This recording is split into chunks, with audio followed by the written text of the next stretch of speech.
jam hiire mon bandiraɓe tedduɓe musidɓe sehilaɓe diniral jamma bela Allah yurmo musidɗo men dalli siyafo ɗum kanko e dendagal mayɓe julɓe en garti hande jokkude ɗo deftere nde gonnoɗen e dow mum wiyetende silamaka e pulloru nde windi ɗum jinnaɗo men Yero Doro Diallo tawi goppirnoɗen ko ñawdugol silamaka e pulloru nde ceerno ñawdiɓe ha ceerno o hokkiɓe pille wiiɓe soɓe naata jeere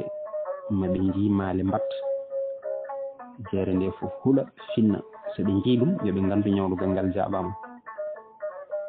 tuma nde ɓe nanno jeere ha jeere nde fof finni ɓe daarodiri ɓe moysi ɓe gandi ko ceerno o winoɓe ko ɓe puɗɗino yiide on tuma silamaka neli pulloru yo yaatu ceerno to haalana ceerno wonde ko winoɓe ko ɓe puɗɗima yiide ɗon goppirnoɗen ɗum noon koye ɗum jokka hen so Allah jaaɓi ngal ɗo damal jamfugol silamaka en e ceerno Siley e wondiɓe mum nde tawno gila ɓe jeegui ha woni balɗe silamaka e pulloru gartani ɗum feeñani yero wonde ɓe jettunoyani kanŋe kubbalo to Amirou koɓe ñamɓe kanŋe e hajuji mabɓe yero dande no namdoɓe haw naniɓe to ceerno Siley o neli toon jawanɗo makko ne wiye Ñagadu Demba yo abbu suhaɓeɓe so tawi wonko heddi e kanŋe o yo hettu gila ɓe bonnani Ñagadu yeehi no namdo haw yanana eɓe galle ceerno Siley o yeehi toon o yewtide e ceerno Siley ko fahi e kanŋe o e ñawdugal ngal o ñawdiɓe ngal pulloru no yetto e galle he o hawri e ceerno Siley ne haalana Ñagadu haala ñawdugal ngal pulloru no hiiɗi ha ceerno haalani Ñagadu tundi ñawdugal ngal eko bonnata ngal holko duñi ceerno e haalande Ñagadu tundi ñawdugal ngal ko huldema woto kañum heɓtede saabu omo heewi no feewi kadi ko sukaɓe gollodiri ko miiji so Ñagadu andi cuundi ñawdugal ngal ala ko bonnata saabu Ñagadu waye mabɓe hono bappaño so andi ñawdugal mabɓe ala ko bonnata ɓe tinani nde he pulloru na heeɗiɓe ha haala ka joofi o rutti o haalani ko addunomo o arti silamaka omo siki hawmo ɗeɓa fusde o haalanimo wonde o tawi ceerno Siley ne haalana Ñagadu Demba cuundi ñawdugal mabɓe ngal ɗum mettiɓe kaddi mette silamaka wi mi taƴori so ceerno Siley wara o haalanat woɓɓe ko bonnata ñawdugal ngal pulloru heɓɓiti wi ko ɗum tigui jinnomi haalde gila ɗo ɓe pewji warde ceerno Siley woto jamfadeɓe o bonna ñawdugal mabɓe ngal ɓe pellir sinude wargo e dow kala gandunoɗo hunde e ñawdugal mabɓe ngal gila e Siley ha e sakke o e baylo foof kono ɓe tombi ha waktu kanɗo finugo wargo e dow mabɓe nden yeehi ha ɓoyti seeɗa ɓe gummi sinude feere mabɓe nde nde tawno eɓe gandi nde ceerno Siley juulay to subaka ɓe gaari e wuuro he gila jamma ɓe cuuɗi ɓe tombi ceerno o e niɓɓere haw ummi omo juuloya ɓe piɗimo kure laaña ɓe mbarimo ɓe dunci e niɓɓel subaka he gila ɓe jeyaka ɓe kooti wuuro mabɓe ko ni ɓe mbardiɓe ɓe toɗɗinoɓe foof heddi tan eɓe tuume warde yimɓe ɓe kono nde tabitoyta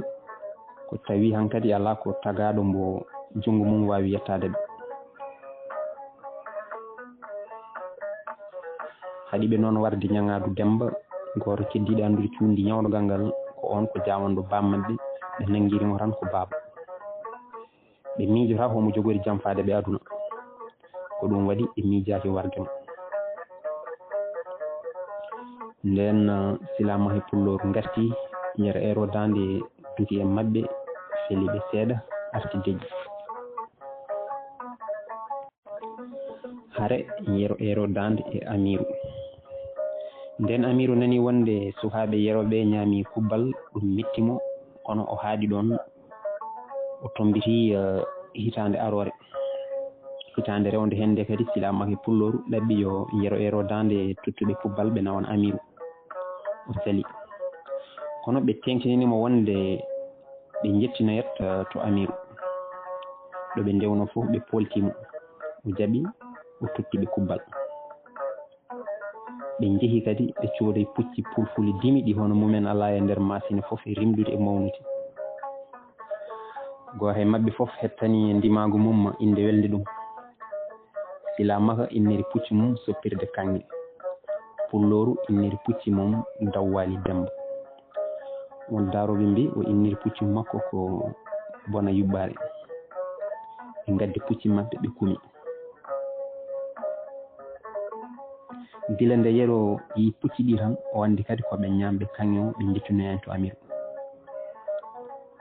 kono holko baaba wawi ɓiɓɓe mum warataɓe yaltintaɓe galle ko wawi wadde tan ko dugde ha tampa deƴƴo heddi ira ero dande ne rewe kubbal fodde duuɓi ɗiɗi yoɓani o watti dugdude amiru kono ne wonno yero ko hakkude leñol kadi ko dosgal wuuro ɗum waɗi yettade mo weeɓani kono amiru sappanimo wi hitande arore nde welma mittuma yoɓat yero wimo amiru e ɗiɗo duuɓi ɗiɗi ɓennude fof mbiɗa yiiɗa yobde mi totta sukaɓam yo nawtoma so ɓe jeehi ɓe calo yettinde ɓe ñaama e haajuji maɓɓe mbiɗa hersuno ɗum kono tuggude e nde ɗo hitande arore ɗo mi yoɓata ha abada hama yii ko mbawɗa wadde ɗum ɓe cappodiri amiru wimo so tawi a nehani sukaɓe ma ha ɓe ñaama kubbal mami nehe an e mabɓe fof yero wimo mi haali konngol am a haali konngol ma so nden ñalande ari en jiyat Allah resi ɓe reeniɓe ha nangugol kubbal ɓadi moƴƴuɓe leydi ɓe gummi e moƴƴutirde hakkude amiru e yero ero dande eɓen gandi amiru ko cekanɗo yero te eɓe gandi yero ko pelliɗɗo wasde yobde gila nde ɓe cappodirno hitande ɓennude nde e ngolɗo lawol amiru no felliti yobnirdemo e sembe te so amiru wi na waɗa ɗum bone mum hay goto anda ɗo haɗata saabu leydi ndi fof haɓat ndehe ko ɓuuri moƴƴude tan koɓe belditine gila joni moƴƴuɓe leydi noddi batu galle amiru ɓe nelani yero ari baru no haala haalullaji moƴƴi tan kadi ha amiru lawori yero o haali haala ñatka o wi so salima yobde e teddugal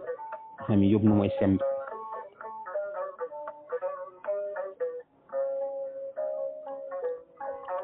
yero wimo a famɗini ɗum ala fof mbawɗo yobnirdemi sembe mawɓe ina e nguɗo batu moƴƴutiral tawi silamaka e pulloru wonɗo dawno garti ɓe kalana wonde bam mabɓe noddama to amiru ɗon tan ɓe ɓenni faade toon eɓe jetto e batu he ɓe tawi batu ngu no wuuli yero amiru ne jennotira ne cappodira ha mawɓe batu ɓe koye mumen ɓeɓe habde amiru haɓe jetti ɗon tan ɓe ɗiɓi yande amiru kono mawɓe kadi ɓe amiru sappini silamaka wonde ma ni ɗum silamaka jaali yimo ha nden ñalande ara jiya kono andu tuggude hande kubbal wonta naat jungo ma ɗum ne ko wuuro ngo fof hay goto yoɓata batu fuusi moƴƴuɓe leydi koosi guuri mumen ne mettinani amiru heddi amiru ne fewja no waddiɓe gam suuro e bone mabɓe ha arti silamaka yero jillu dewle silamaka en e ko ngu addi nden silamaka en mawni jonti dewlude woni jonti resde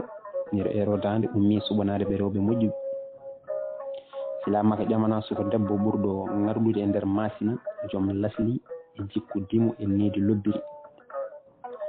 silamaka wi ko kañum ƴamanta pulloru tawde kanko ƴamaɗo makko ne yooni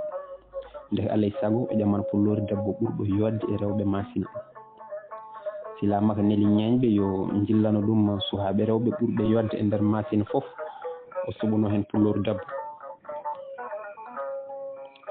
ɓe jeehi e guure masina ɓe jii toon sukaɓe rewɓe ɗiɗo kamɓe paɗɗi leydi ndi fof hen goto ne wiye Hurera goɗɗo no wiya Aysar won daroɓe mbiya o wiyete ko Hadi.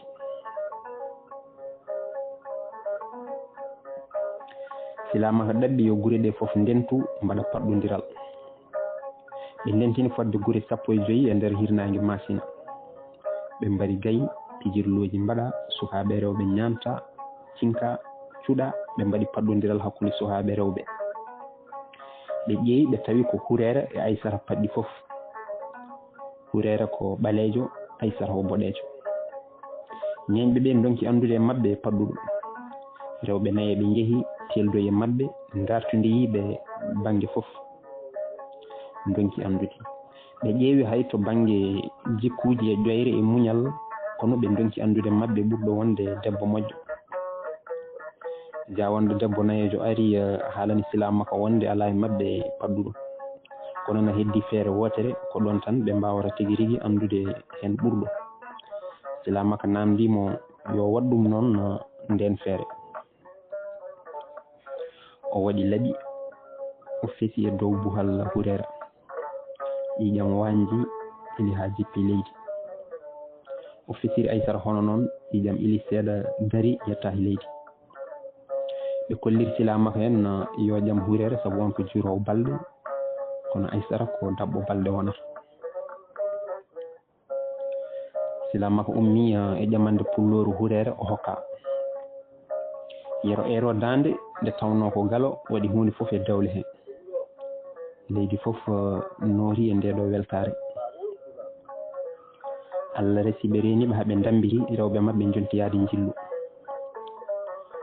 goto fof yaada e debbo mum, ɓe gona toon balɗe ɓe garta. ɓe kawri e feere yo Silamaka e debbo mum jaa jillu, so ɓe garti pullore debbo mum jaaha jillu. debbo woni e heblade jillu no yaada e esum hono Aysa han bambi e Silamaka. Amiru no heblo no yoftori Silamaka saabu o yejjirani konngol makko o haalno tuma nde o sappodiri e yeero e ɓiɓɓe mum. nden Silamaka e debbo mum kirdi, Amiru neli yimɓe mum suusɓe yo ngabbo Silamaka e neha ɗum tawde ko goto. so habtima yoɓe mbarmo.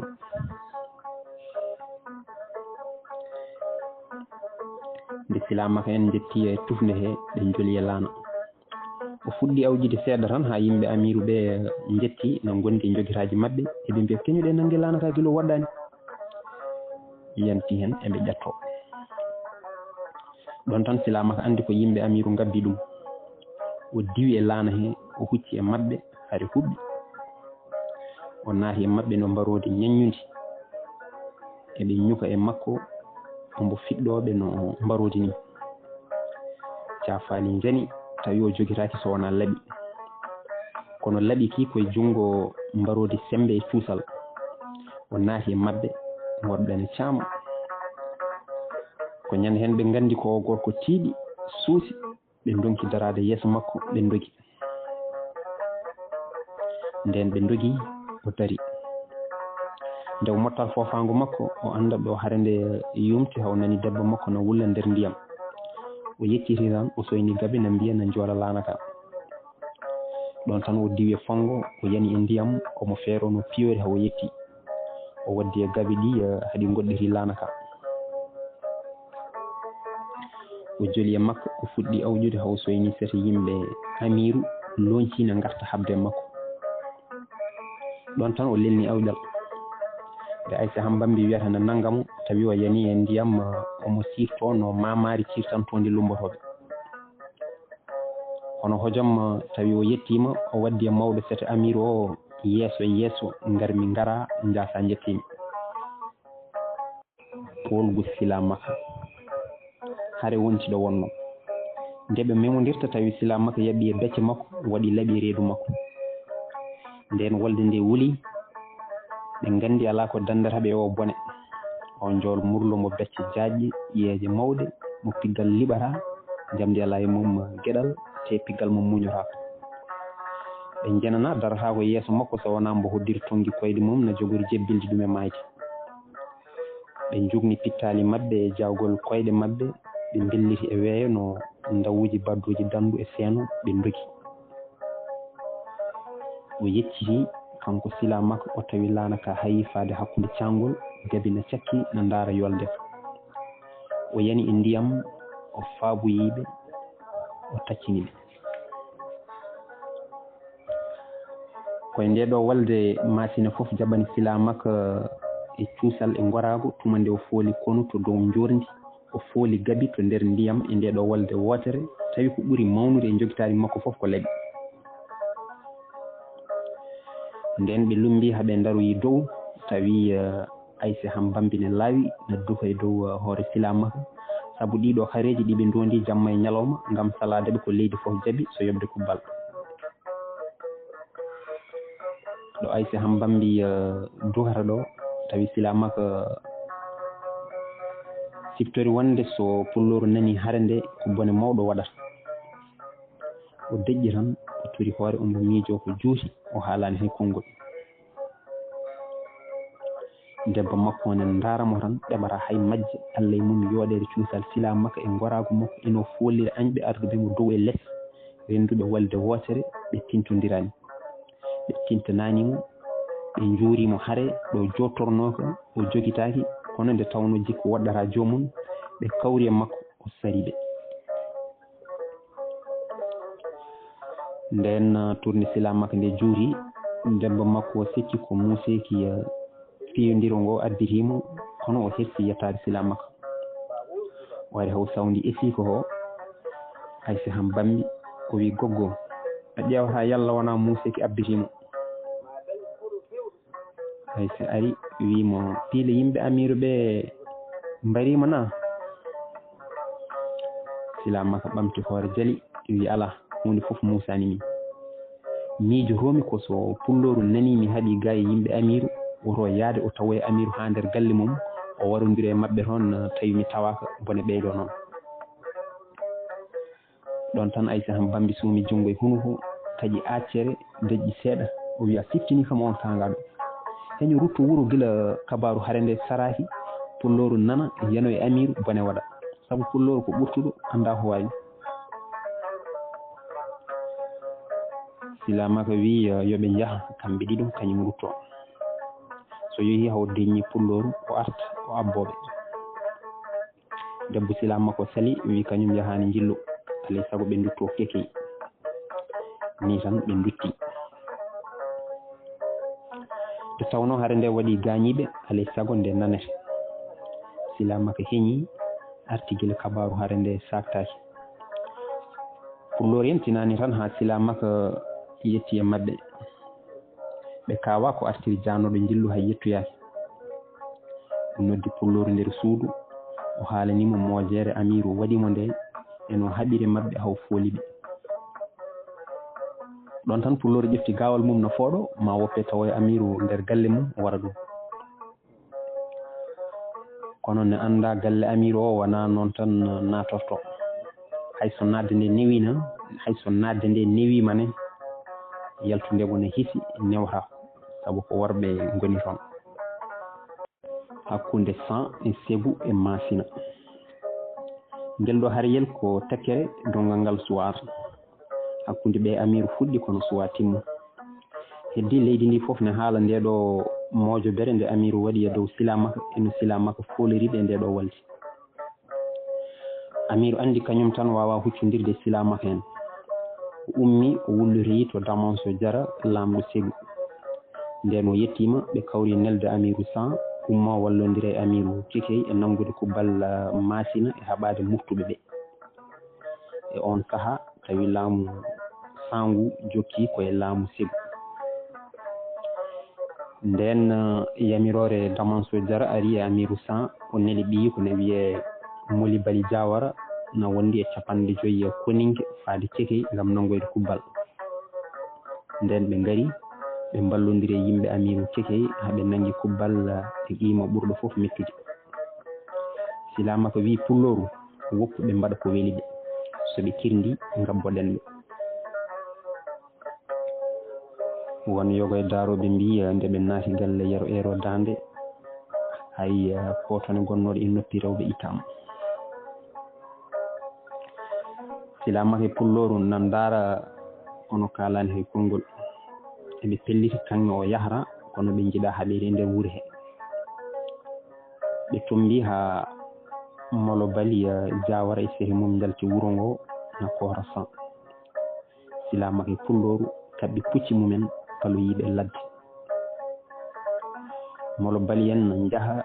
na belti wonde pooli wuro ngo kulɓini fintuɓe ɓe woni moftuɓe ɓe kadi mooɓi kanŋe wuro ngo fof duttani amiru teddungal eɓe ndeɗo weltare e ɗeɗo jewte tan ha pucci ɗiɗi dari jeese mabɓe tawi ko silamaka e pulloru nden ɓe panutiri pulloru wi molo bali an mo wuro min emo ladde ɗon tan koninkoɓe moli bali ɓe paloriɓe haare ɓe nangodiri toon e nder ladde hono hojom tawi silamaka en pooliɓe mbari molo bali Diawara ɓe taƴi hoore nde ɓe gaddi ɓe liggi e damal galle mabɓe ɓe ɓenni ɓe tagoye amiru galle mum ɓe piiɗum kamɓe jingoɓe mum fof ɓe kefti e kubbal keki ɓe nawi galle mabɓe ɓe ɓoori amiru e amiru yagal silamaka wonti e amiru silamaka rimɗini masina silamaka noddi kekey fof yo aran ko hokkuno e kubbal o noddi laamu kekey fof nden ɓe ngari